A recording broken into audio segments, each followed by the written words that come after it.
구멍가게도 이렇게 운영 안 한다. 설익은 정책, 결국 국민 부담. 국가정책, 주 52시간 근로제. 이미 시행 전 많은 전문가들이 부작용에 대해 경고했지만 문재인 좌파 정권은 귀막고 강행했습니다. 결국 국가 주도적 정책으로 파생되는 버스 대란. 서울, 경기를 비롯한 전국의 버스 노조가 총파업에 나서자 이걸 요금을 올려 국민이 부담하던가 지자체가 알아서 해결하라고 합니다. 이게 나라인가요? 구멍가게도 이렇게 운영은 하지 않습니다. 과거 80년대 운동권 사고에서 벗어나지 못하고 있는 유시민이 과거 구태 정치를 답습하며 편가르기식 지역 감정을 조장하는 선동꾼이 되었네요. 이렇게 추악하게 늙어가는 유시민을 보노라니 참으로 연민의 정까지 느껴집니다. 2019년 5월 12일 광주 5.18 민주광장에서 열린 이종석 토크 콘서트에서 유시민은 황교안 광주 방문 시 절대 눈을 마주치지 않는다. 둘째, 절대 말을 붙이지 않는다. 셋째, 절대 악수를 하지 않는다. 황교안 대표가 나타날 때 즉시 뒤로 돌아서는 겁니다. 이게 제일 좋은 방법이거든요. 등 돌린 민심, 오려면 와라라며 황교안 광주 방문 지침을 설명했습니다. 과연 광주 시민들이 유시민의 말처럼 실행에 옮길지 두고 봅시다. 문재인이 지난 14일 정부의 경제정책 성과가 당장은 체감되지 않을 수 있다면서도 총체적으로 본다면 우리 경제는 성공으로 나아가고 있다고 말해 온라인 누리꾼들의 분노를 자아냈습니다.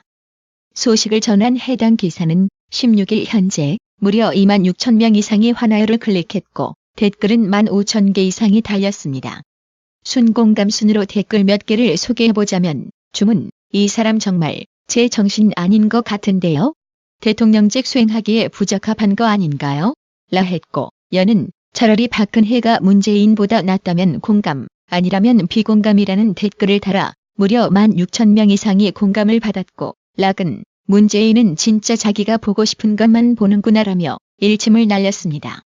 한편 분위기 파악하지 못한 국민일보는 그릇의 차이, 한국 대통령 부럽다, 일본 감탄이라는 제목으로 문재인 대통령이 최근 물의 인터뷰 논란을 일으킨 기자를 감싸는 듯한 태도를 보이자 일본 네티즌들이 이를 두고 문 대통령을 극찬한 것으로 알려졌다는 내용의 기사를 게재했습니다. 하지만 국내 네티즌들은 그렇게 부러우면 문 대통령을 데려가라며 문비어 천가 수준의 문재인 찬양 기사를 조롱했습니다. 빅터뉴스가 15일 오후 2시 기준 하루간 쏟아진 네이버 뉴스를 워드미터로 분석한 결과 국민일보의 그릇의 차이, 한국 멋진 대통령 부럽다, 일본 감탄 기사가 총 1248개의 환하여를 받으며 네티즌을 가장 분노케 한 기사로 꼽혔습니다. 이 기사에 댓글은 총 1만 1593개가 달렸는데요. 키키는 그렇게 부러우면 데려가라. 마이너스 성장인데 경제가 전반적으로 좋다고 말하는 대통령은 필요 없다고 주장했습니다. 수 역시 좋으면 데려가세요. 제발. 데려가신다면 김제동, 김어준, 주진우, 김미화, 조국, 임종석, 김현미, 손혜원, 이해찬까지 세트로 다 드릴게라고 적었습니다. 오메글도 부러우면 좀 데려가십시오. 우린 필요가 없습니다라며 짧은 글을 남겼습니다. 박지원 민주평화당 의원이 15일 청와대 참모진을 향해 원수 짓이라는 표현을 써가며 강하게 비판했습니다. 이날 MBC 라디오 시선집중에 출연한 박지원 의원은 문재인 대통령이 전날 우리 경제가 큰 틀에서 보면 성공으로 나아가고 있다고 한 발언에 대해 현실과 괴리가 너무 크다고 지적했습니다. 이어 대통령은 측근이 원수이고 재벌은 핏줄이 원수인데 지금 문재인 대통령의 측근들이 원수 짓을 하고 있다고 쓴소리를 날렸습니다. 박지원 의원은 아무리 지표상, 통계상, 분석상 좋다고 하더라도 좋아지는 방향으로 가고 있으니까 조금만 더 참아주시고 더 협력해주시면 반드시 좋은 희망의 내일로 갈 수 있다며 국민 아픔을 보듬어 줘야지 대통령이 경기 좋습니다. 이건 말도 안 된다고 질타했습니다. 민주평화당 유성엽 신임 원내대표의 의원 순일리기 발언에 이어 패스트트랙 논란의 중심 인물인 손학규도 지역구 수를 그대로 두고 의원 정수를 확대하는 방안도 함께 논의가 되어야 한다며 본심을 드러냈습니다. 이제 패스트트랙은 국회의원 수 줄이라고 요구하는 국민들에게 역풍 처맞을 일만 남은 것 같습니다. 한편 바른미래당에서 패스트트랙 반대의 뜻을 내비춰 강제 사보임당한 오신환 의원이 원내대표로 당선됨에 따라 내년 총선을 앞두고 연동형 비례대표제는 절대 민주당과 정의당의 뜻대로 되지 않을 것입니다. 우리 국민의 과반은 현 시점에서의 북한에 대한 식량 지원에 반대하는 것으로 나타났습니다. 데일리안이 여론조사 전문기관 RN서치에 의뢰해 실시한 5월 셋째 주정례 조사에 따르면 북한이 최근 2차례 수발의 발사체 또는 미사일을 발사한 현 상황에서 북한의 식량을 지원하는 것에 대해 어떻게 생각하십니까? 라는 질문에 국민의 55%가 반대, 42%가 찬성한다고 응답한 것으로 조사됐습니다. 조선일보는 북한 당국이 작년 대륙간 탄도미사일 ICBM과 수소탄 보유를 과시하며 미국과 한국을 식량이 삽살개로 조롱, 비난하는 통시집을 발간한 것으로 15일 확인됐다고 보도했습니다. 비핵화 의지를 내세워 한미와 연쇄 정상회담을 갖는 등 파상적인 평화공세를 펴는 와중에도 내부적으로는 핵무력 보유의 정당성을 선전하고 한미에 대한 적대감을 고취하는 데 매진한 것입니다. 북한의 단거리 탄도미사일에 대한 요격 대응 준비 시간이 너무 짧다는 점이 문제점으로 부각되고 있습니다.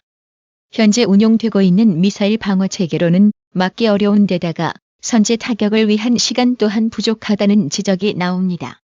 미국의 군사, 미사일 전문가들은 북한이 어느 지점에서 단거리 탄도미사일을 발사하는지에 따라 한국의 미사일 방어 역량이 크게 취약해질 수 있다고 지적했습니다. 하지만 대한민국은 현재 국가 안보를 위태롭게 만들 수 있는 이스칸데르형 탄도미사일 발사 모습을 보고도 아무런 대응 준비도 하지 않고 있습니다. 문재인과 정경두 국방장관은 입만 벌리면 강군 타령했습니다. 국민들은 문재인 정권을 향해 전국의 방어 시스템을 제대로 갖추라고 강력하게 주장해야 합니다. 한국전력이 올해 1분기 역대 최악의 적자를 기록했습니다. 불과 3년 전 1년에 12조 원의 흑자를 낸 한전이 올 1분기에만 6,300억 원 적자를 낸 건데 정부는 탈원전 정책 때문이 아니라고 해명했습니다. 하지만 이런 대규모 적자가 과연 왜 났는지 따져볼 필요가 있을 것 같습니다. 한전은 국제연료 가격이 상승해 적자 폭이 커졌다고 설명했습니다. 심광섭 한국전력결산부장은 LNG 가격 등 에너지 가격이 올라서 민간 부문으로부터의 구입 전력비가 크게 상승한 것이 한전 실적 악화의 큰 원인입니다라고 말했습니다. 탈원전 정책 탓에 실적이 악화됐다는 일부 비판에 대해서는 강력하게 선을 그었습니다. 오히려 정비가 끝난 원전을 재가동하면서 1분기 원전 이용률이 늘었고 정부가 인위적으로 가동률을 조정할 수도 없다고 해명했습니다. 하지만 전문가들의 해석은 다릅니다. 올 1분기 원전 이용률은 75.8%. 1년 전보다 늘기는 했지만 예년에 비해 여전히 낮은 수준입니다. 특히 연료값 인상으로 인한 실적 타격도 결국 탈원전과 무관하지 않다는 게 전문가들의 지적입니다.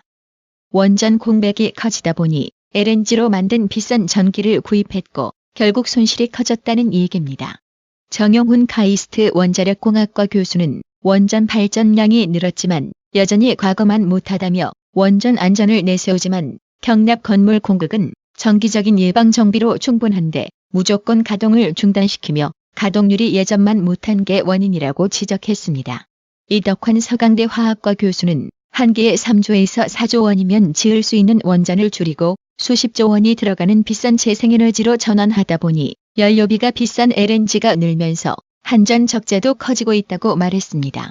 결국 한전의 적자 폭이 확대되면서 전기요금 인상 압박도 커질 전망입니다. 한마디로 설익고 검증되지 않은 탈원전 정책의 피해자는 고스란히 국민이 감당해야 할 몫이 되고 있습니다. 4대강 보수문 개방으로 농작물 피해를 본 농민에게 첫 피해 배상 결정이 내려졌습니다. 지난 14일 TV조선은 중앙환경분쟁조정위원회가 낙동강 함안보를 개방한 환경부와 수자원공사가 경남 합천 피해 농민들에게 8억 원 안팎을 배상하라고 결정했다고 보도했습니다. 앞서 낙동강 인근 비닐하우스 재배 농가 등은 2017년 발생한 냉해가 창녕 함안보 수문 개방으로 인해 지하수 수위가 낮아져 일어난 일이라며 지난해 9월 환경부와 수자원공사의 피해 배상으로 14억 원을 요구했던 것으로 알려졌습니다. 보도에 따르면 중앙환경분쟁조정위원회는 최근 환경부와 수공 측에 8억 원 안팎을 배상하라고 결정한 것으로 전해졌습니다.